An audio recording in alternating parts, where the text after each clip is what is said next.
Hello everyone. Today we are going to start chapter 2, reproduction in plants. Now, first of all, we have to define what is reproduction. Reproduction can be defined as the process of living beings produce young ones of their own kind. Now, in chapter 2, we will going to discuss about reproduction in plant, how plant can give rise to its own species or own kind, we can say. Basically, reproduction in plant is of two types, asexual reproduction and sexual reproduction.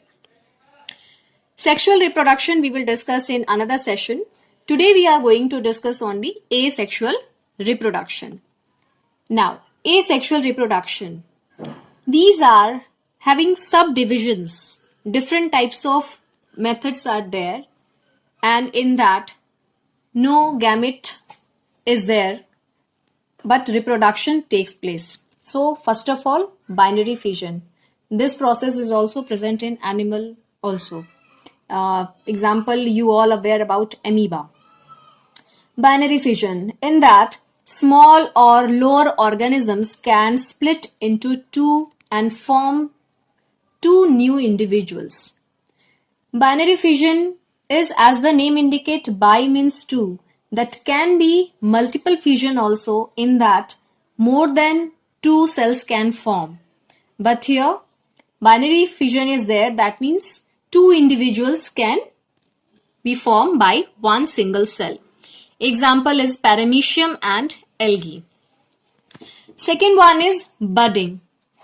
In this form, small bird-like outgrowths on parent body can be give rise to new individual. Example is fungus, yeast. Very small outgrowths are there and they can detach from the parent body, and that can give rise to new plant. Third one is fragmentation. In this process, an organism can break into two or more fragments, and each fragment have capable to give rise to new plant. Example is Spirogyra.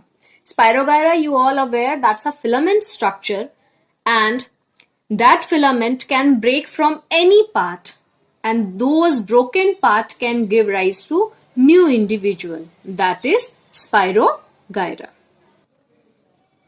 Now the fourth one, spore formation. Spore is just like we can say seeds in higher plants. We all aware about seeds inside the fruits in higher plants. But here we are going to discuss about lower plants, in that spore formation. So many tiny spores are covered in a sac-like structure, and that sac can burst and spores can give rise to many new plants. Examples are fern, fungi, mosses, etc.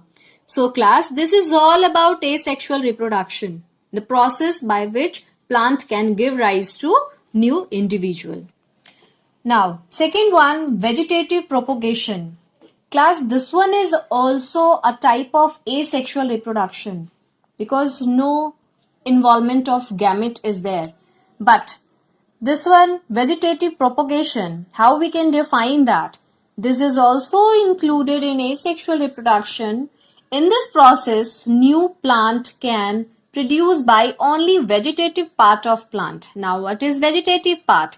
That one is root, stem and leaves. It means that root, stem or leaves can give rise to new individual, that is vegetative propagation. Now, reproduction by stem, that one is also categorized into subdivisions by aerial stem, by subaerial stem, by underground stem. So, by aerial stem normally bears bird-like structure, and that can give rise to new plant. Subaerial, branches coming from base of the stem. We can say runner, like on ground also that stem can run, and that particular part can give rise to new plant. by underground stem. Examples are rhizome, corn, bulbs, tubers, etc. These all are underground stem. Now, reproduction by root.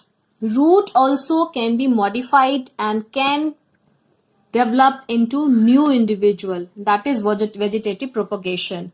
Example is sweet potato. Reproduction by leaf. A leaf can modify and give rise to new plant. Example is bryophyllum. So this is all about vegetative propagation. Now, this topic is artificial vegetative propagation. This is the same feature, this vegetative propagation. Now, in horticulture, in agriculture field, to promote the horticulture, we use artificial one. In that, desirable features we unite together, and by this vegetative propagation, we can develop new individual with desirable feature. So, artificial method can use to promote desirable feature of plant. They can be include cutting, grafting, layering. In these process, the desirable features we can use to develop new individual. Suppose we want two desirable features in one plant. So by this process, by vegetative propagation, we utilize this and we can grow new individual with both features.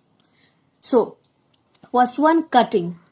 Cutting the stem into pieces and planting the cut end in the soil so that we can promote the individual development of individual. Example is money plant, rose, China rose, etc. Next one, grafting. This method is used to obtain a plant by combining two different plants. Now, one part of plant can taken, another part is of another plant. They unite together. That process is known as grafting. And example for that is rose plant. In that, suppose two different plants are there and we want two features of different plant in one. So, which process we can use? That is grafting. Now, the third one is layering. In this method, a portion of aerial stem is made to grow roots while it is still attached to the parent one. But after that, we can cut that growth from the parent one and that new individual can grow into independent plant. So that is layering. Example is climbing rose, mint, etc. So student, these are artificial vegetative propagation in that we utilize this method for our desirable features. We can take desirable features in new individual. So that is artificial because this one is not the natural phenomena. This one is features that can utilize by human being. Thank you.